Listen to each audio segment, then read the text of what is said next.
As the plot to depose her spluttered on, Theresa May carried on selling her Brexit deal. To business today, hoping they will help her push out the message.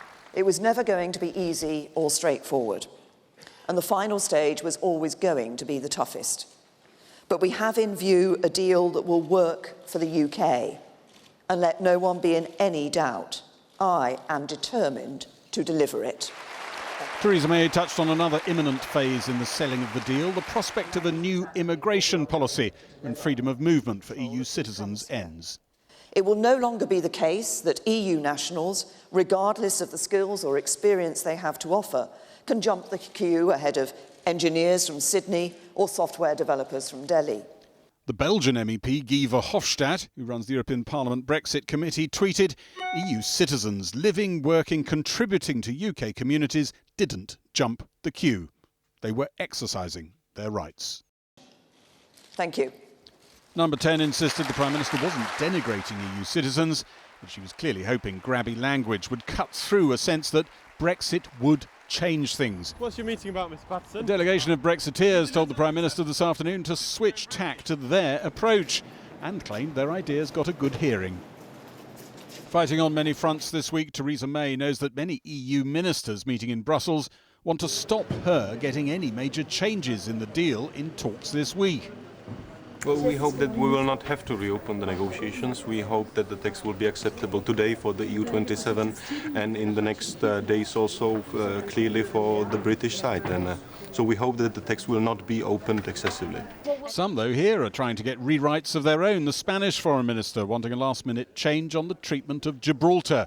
The EU chief negotiator called for steady nerves.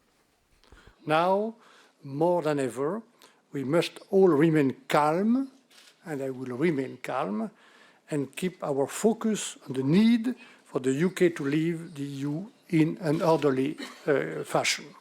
Back in Westminster, those who led the call for a vote of no confidence in Theresa May are sounding frustrated with colleagues who hadn't put in the 48 letters necessary to trigger that vote. We've had a lot of talk, frankly, from people who are very unhappy about this deal, and at some stage we actually have to decide it's time to act. You're getting a bit frustrated with some of your colleagues, aren't you? Not stepping up to the wire as you see it. Well, I think if people have said they're going to act and people have, expressed the same frustrations that I feel about this deal, and I appreciate, this is difficult for everyone, but actually I do think it's incumbent on people to actually now step up to the plate. Some of your colleagues are looking over their shoulders saying, where's the rest of the army? I thought we were all marching together with these 48 letters. Are you coming under pressure from them, under pressure from the whips?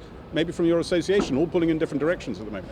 Interestingly, not really. My association have been quite vocal this weekend. To my surprise, relatively in support of Jacob in large numbers. And they'd like you to put the letter in? Well, I think they feel very frustrated that the Brexit voices feel lost in the Prime Minister's language a lot of the time. She's saying one thing, but the document doesn't really reflect that. But as I've said to them, and I would say to anyone else, this is my decision as the representative, it's my call, and I will do what I think is right at the right time. But we could watch this space. Your call might come a bit later than some of the others, but go in the same direction. Well, it might, but I won't tell you even if I do, because I think it's a private matter. I don't think it's played very well. I think that if you're going to do this, do it elegantly, put your letters in quietly, make your feelings known. But to make a circus out of it, to almost do it with glee, I think is a strange way of trying to impress the nation that we're doing the right things for the right reasons. So I can understand people feel strongly about him, but I say it just makes us look like hyenas. Back at the CBI conference, the Labour leader insisted he can't come to the rescue of Theresa May's deal. Our votes in Parliament will be to attempt to stop this deal and say to the government, you've got to go back and negotiate something else. There is time to do it. And that means the Prime Minister is still nowhere near the vote she needs to get her deal through Parliament. The central challenge, which has now spawned a Tory uprising, but not yet toppled her. Our political editor, Gary Gibbon. Well, as Theresa May battles it out in Westminster, the country's biggest business lobby, the CBI, has come out in support of her Brexit agreement, saying it might not be perfect, but it is the only deal that gives them the chance of maintaining the status quo. Our business editor, Siobhan Kennedy, has been down to the CBI conference to find out more. Yes or no, do you back Theresa May? I do, yes. Yes or no, if I may, do you back Theresa May? Yes. May I ask Do you back Theresa May? Yes, I do. That's certainly what she wants to hear. A rare moment of sunshine as the Prime Minister faces the toughest moment of her political career. It's business that ironically may come to her rescue. Theresa May and business have never been the warmest of bedfellows, but ironically now, with her political life on the line, it's these men and women in suits all around me that she's turning to lend their weight to her deal. Imperfect as many of them see that it is, it's better than a no deal, or the worst case scenario as many of them see it, a Labour government led by Jeremy Corbyn. The truth is that if we have a no-deal Brexit, the consequences for the British economy, for people's jobs, for public services would be devastating. So we absolutely cannot allow that to happen. And is that why business is rallying around Theresa May today? Even though you think it's imperfect, it's better than the worst case scenario, no deal or a Labour government?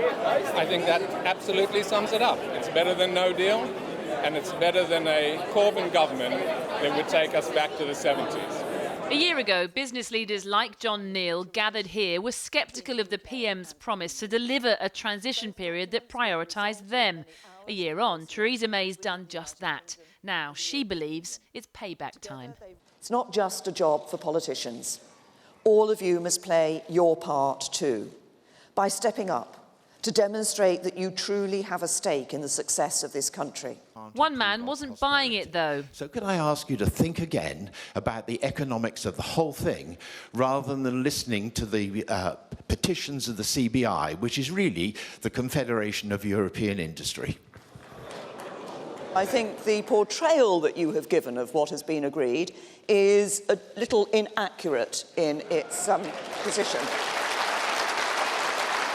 This pro-Brexit businessman may have been given short shrift, but outside he wasn't repentant. Well, she says it's the best deal she can possibly get. Do you not believe her? No, I don't. No, absolutely not.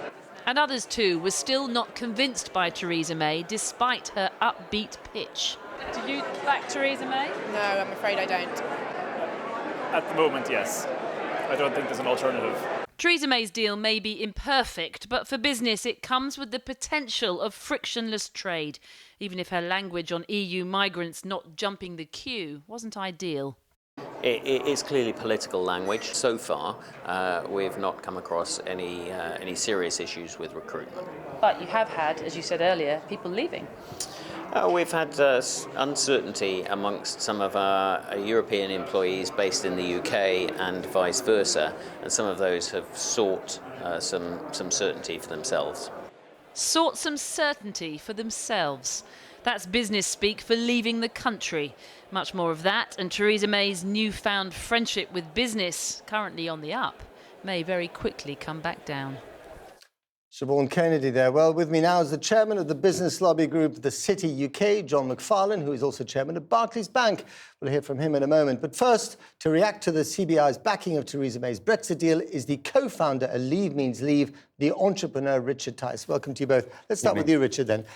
So you heard that. The majority opinion in the CBI amongst your fellow businessmen seems to be back this deal. There's nothing better on the table, and if you don't back it, you get Jeremy Corbyn in government. Oh, come on. Let's be clear. We all know in business that no deal is better than a bad deal. And this deal by the Prime Minister... Is that really true, though? Of course it's true. Of course it's true. Every business person knows that. And this is the worst deal ever in history, to pay £39 billion for nothing guaranteed in return. Let's remember, just over the weekend, 200 British entrepreneurs representing 45,000 staff, over £2 billion of sales, wrote to the newspapers confirming that actually we would be better to refuse this deal. I think the business community is as split as the general population. I think it's really important to remember 90% of British businesses don't export. So you are prepared to see a no-deal scenario. This thing gets voted down in Parliament, which many people predict, and if the price of that is Jeremy Corbyn at number 10, you'll be happy with that. Look, people are making the wrong analogy because it suits people like the CBI,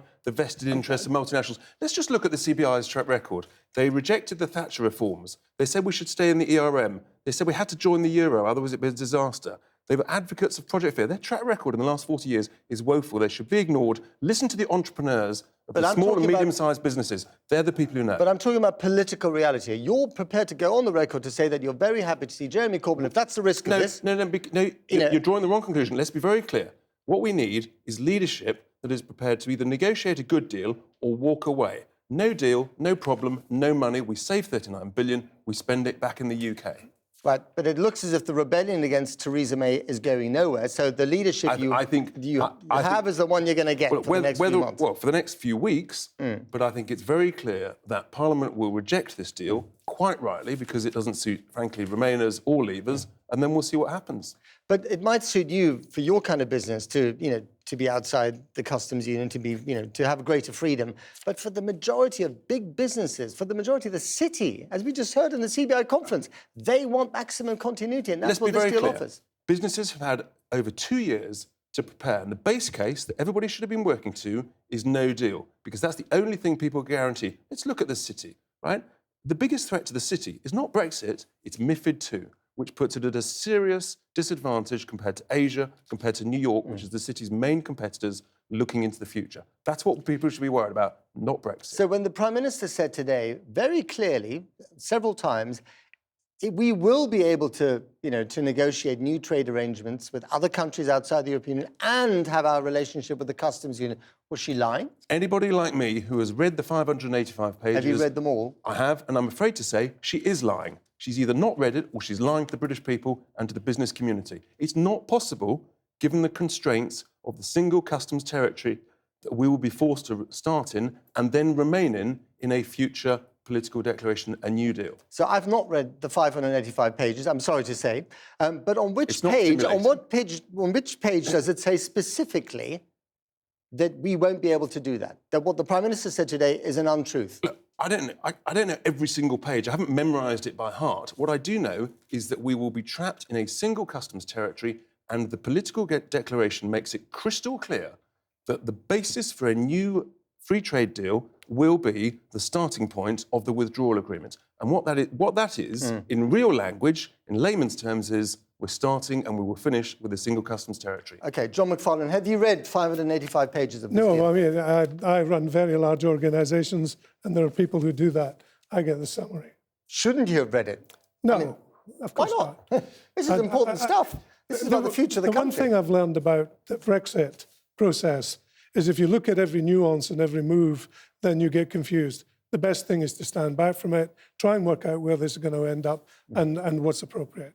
So, as Richard Tice just said there's no point in having Brexit if you can't actually leave the customs union, if you're not free, to make these trade arrangements around the world. The Prime Minister said today that was not the case. Do you agree with her?